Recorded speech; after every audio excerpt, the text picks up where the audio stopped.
Boom! Take that. Take that. While he called some embarrassing, he called some outright regrettable. Denzel Washington, a man celebrated for his impeccable standards and relentless pursuit of excellence, has never shied away from being honest about the projects he doesn't hold close to his heart. And it's probably stranger for me than it is for them, maybe, but they're professionals. For decades, audiences have admired him not just for his powerhouse performances, but for the integrity with which he approaches his craft. That same integrity means he's the first to admit when a movie didn't live up to expectations, whether because of the script, the direction, or simply because it wasn't the kind of story that deserved his time. Whatever your gift is, you can't take it with you. So what are you going to do with it when you're here? When Denzel speaks about his worst films, it's never just about pointing fingers. It's about lessons learned, choices he wishes Hollywood had made differently, and the importance of protecting one's legacy as an artist. It's not about box office numbers or critics' reviews. It's about a man who has spent over 4 decades shaping one of Hollywood's most respected careers, taking a candid stance. In this video, Denzel Washington shares his 6 worst movies of all time. Number 5 on this list is one you will least expect to be on his list of worst movies. Starting with number 1, Lilies in the Field.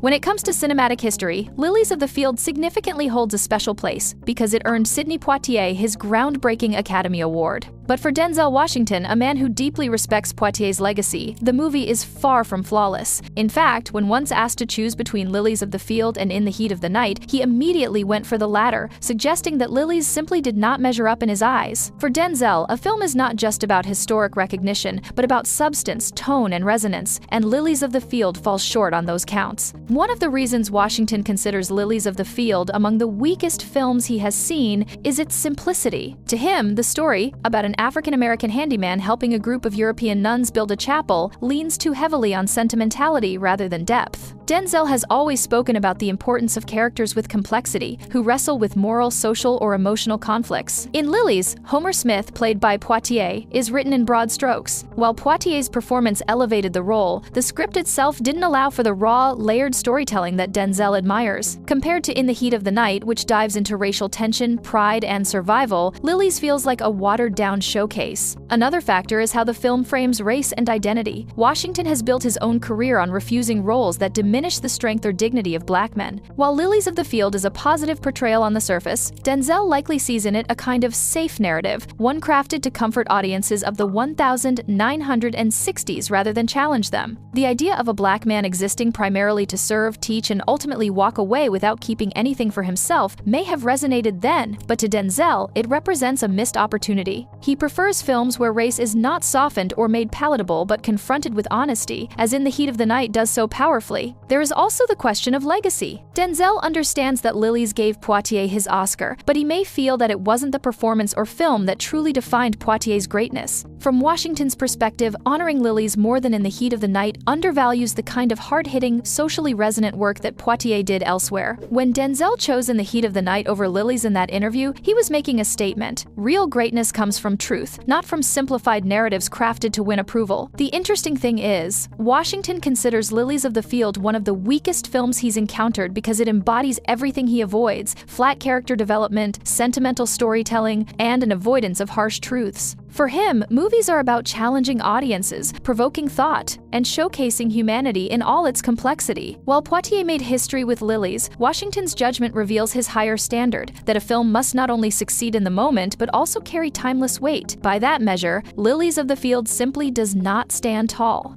Number 2, Erin Brockovich. There's all kinds of sheep.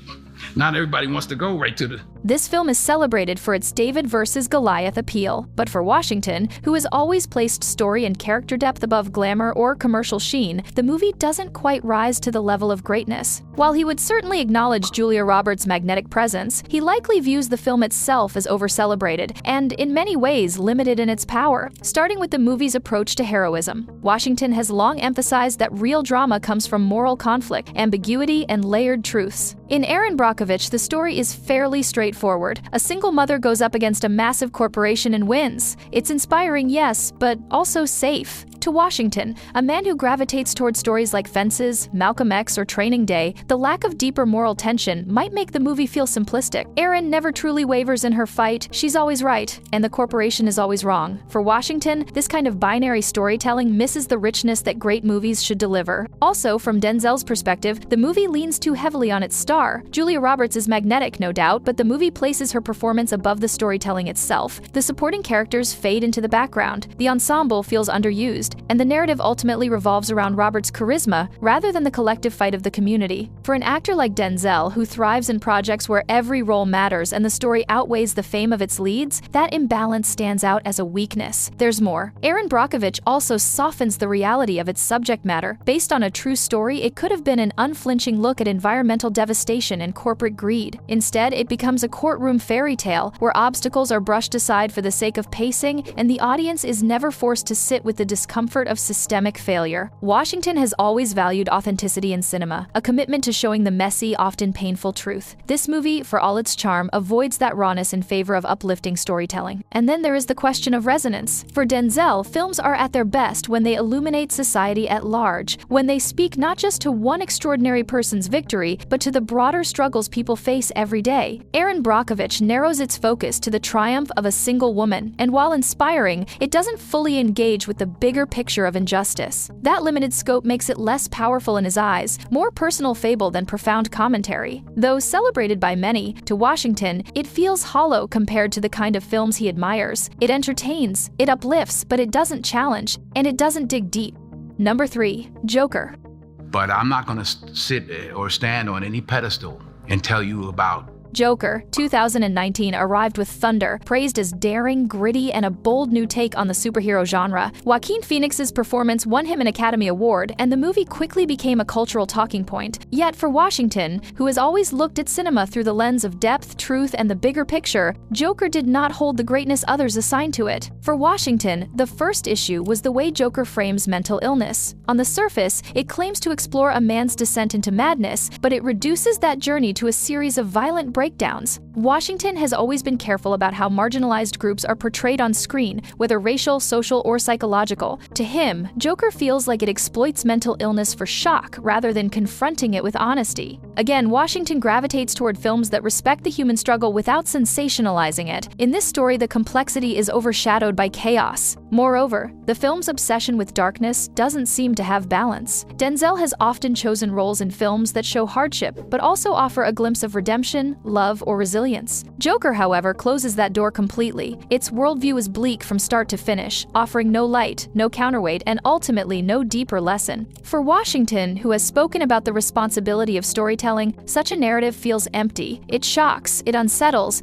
but it doesn't heal or transform. Again, the way Joker leans on homage was also an issue. The movie borrows heavily from classics like Taxi Driver and The King of Comedy. While cinephiles appreciate these nods, Washington has always valued originality. To him, the film seemed more like a collage of Scorsese's greatest hits than a groundbreaking work on its own. He respects bold vision, but what he sees here is a reworking of ideas that had already been told better decades earlier. And then there's the question of violence. Washington has never shied away from films with brutality. Training Day is proof of that, but he has always made sure that violence serves the story. In Joker, the and explosions of rage feel stylized, almost celebratory. The audience is invited to empathize with Arthur Fleck's descent, but not to question it deeply. For Washington, that kind of portrayal risks sending the wrong message, turning pain into performance without moral clarity. At its peak, Joker is a film designed to provoke, but provocation alone is not enough for someone like Washington. He wants cinema to cut through to truth, to leave the viewer not just shaken but awakened. In his eyes, Joker lacks that substance. It creates noise but doesn't leave wisdom behind. And for that reason, despite its awards and acclaim, Washington counts it among the worst films he has had to sit through. In his words, Joker was a spectacle of darkness without the balance of truth. Number 4. Don't Look Up. It's not that important to me. I'll show you something else. Don't Look Up stormed into theaters and streaming platforms as one of the most talked about films of recent years. It had a dream cast: Leonardo DiCaprio, Jennifer Lawrence, Meryl Streep, Jonah Hill, and a storyline that seemed impossible to ignore. A comet hurtling toward Earth while the world looked away, distracted by politics, celebrity, and denial. The ambition was there, the message was loud, but the execution left much to be desired, making it a movie that Washington easily placed on his personal worst list. The first problem lies in how the film tries to balance comedy with catastrophe. The end of the world is no small subject, but the movie treats it with the rhythm of a late-night skit stretched into 2.5 hours. Instead of finding a delicate balance between humor and dread, it reduced the story to slapstick, turning panic into punchlines. What could have been a thoughtful reflection on humanity's inability to face reality instead plays like parody, shallow, and exaggerated. Again, the characters themselves didn't give much room for nuance. Politicians are portrayed as corrupt buffoons, the media as vapid entertainers, and tech billionaires as unhinged egotists. The scientists, meanwhile, are painted as desperate but pure heroes. This one-dimensional approach strips away the chance for complexity. Real life is far messier. People are rarely entirely foolish or entirely noble, and that lack of gray area keeps the movie from delivering the emotional weight it could have. Asides that, Washington shared that the pacing of the story felt more exhausting than impactful. The constant shouting, frantic reactions, and endless scenes of chaos pile on so heavily that after a while, the urgency loses its force. Instead of heightening tension, it numbs it. As I watched the movie, I wasn't moved to think deeply about the parallels with real life, but rather overwhelmed by noise, he said. The ending only reinforces that sense of futility. The comet hits, humanity is wiped out, and all that's left is the bitter taste of satire gone too far. It's not that audiences expect a happy ending, but the conclusion offers no fresh insight, only the simple reminder that if people don't listen, everything ends. That kind of nihilism feels empty, as though the film has shouted for 2 hours without finding anything meaningful to say in the end. Even with moments of sharpness such as the dinner table scene before impact or the fleeting glimpses of sincerity from DiCaprio's character, the movie never fully commits to depth. Every serious moment is quickly undercut by absurdity, and the final product is a film that wants to be both funny and profound, but struggles to master either. Washington revealed that the movie may have sparked conversation, but conversation alone does not make a film great. Its satire feels more like scolding than storytelling, and its message, though important, gets lost under the weight of its own exaggeration. For many, it was a missed opportunity. For someone like Washington, it would stand as a glaring example of how a film can aim high, but ultimately fall apart under the pressure of its own ambition. Number 5, Tenet. Yeah, but it didn't make sense. It did. It may come as a surprise that Tenet finds its way onto Denzel Washington's list of least liked films. After all, the film starred his own son, John David Washington, in the leading role, a performance that solidified him as a rising Hollywood force. Yet admiration for his son's talent doesn't automatically extend to admiration for the movie itself. Tenet, for all its scale and ambition, is the kind of project that divides audiences sharply, and Denzel would not shy away from placing it under the worst category. The film's central concept is bold: time inversion, a world where events flow forward and backward simultaneously. Christopher Nolan's vision, as always, is ambitious, filled with stunning set pieces and head-spinning mechanics. But ambition alone can't save a film that struggles with accessibility. From the first act, Tenet overwhelms rather than immerses. Dialogue is drowned out by the booming score, explanations are buried under jargon, and characters move like pawns in a game that only the filmmaker truly understands. For someone like Denzel, who values clarity and emotional resonance in storytelling, that would be a deal-breaker. Again, the emotional disconnect is glaring. The protagonist, despite being played with determination by John David, is less a fully realized character than a vessel for Nolan's ideas. His motivations remain vague, his personal struggles barely sketched. Relationships feel thin, as if emotional arcs were sacrificed for the sake of puzzle-like precision. A film can be intellectually challenging, but without heart, the challenge feels hollow. In addition, the film's pacing doesn't help matters. At nearly 2.5 hours, Tenet barrels through its story at full speed, rarely allowing the audience to breathe.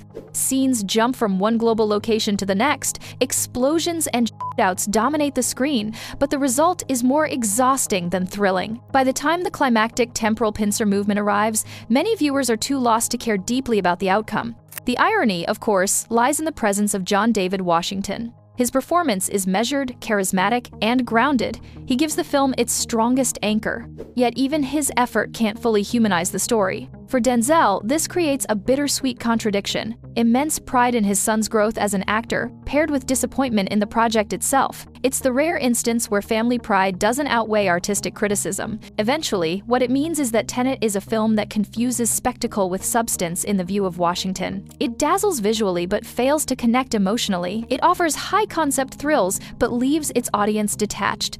Number 1. The Suicide Squad. You know, gets everybody upset, but yet when he walks out the house, he's like, hey. During a conversation, this was what Washington had to say: "I don't watch comic book movies just to see people blow things up. There's got to be something more." That line from Washington, said during a past conversation about the state of modern Hollywood, perfectly sets the tone for why The Suicide Squad sits strongly on the list of his worst movies. James Gunn's 2021 reboot was loud, irreverent, and unapologetically violent. It was praised by some for leaning into absurdity and over-the-top spectacle, but those very qualities are the reasons Washington would push it aside. The film thrives on shock value, grotesque deaths, crude humor, and an endless barrage of chaos, but often at the expense of story and character depth. For someone who treasures narrative weight and authenticity, it's the type of movie that feels hollow beneath its fireworks. Again, the problem isn't simply the violence. Washington has starred in films filled with grit and intensity. What makes The Suicide Squad different is how that violence is packaged. Instead of being tied to emotional stakes or moral complexity, it's played as a joke, designed to make audiences laugh at carnage rather than wrestle with it. That approach strips the film of the kind of gravity he expects in storytelling.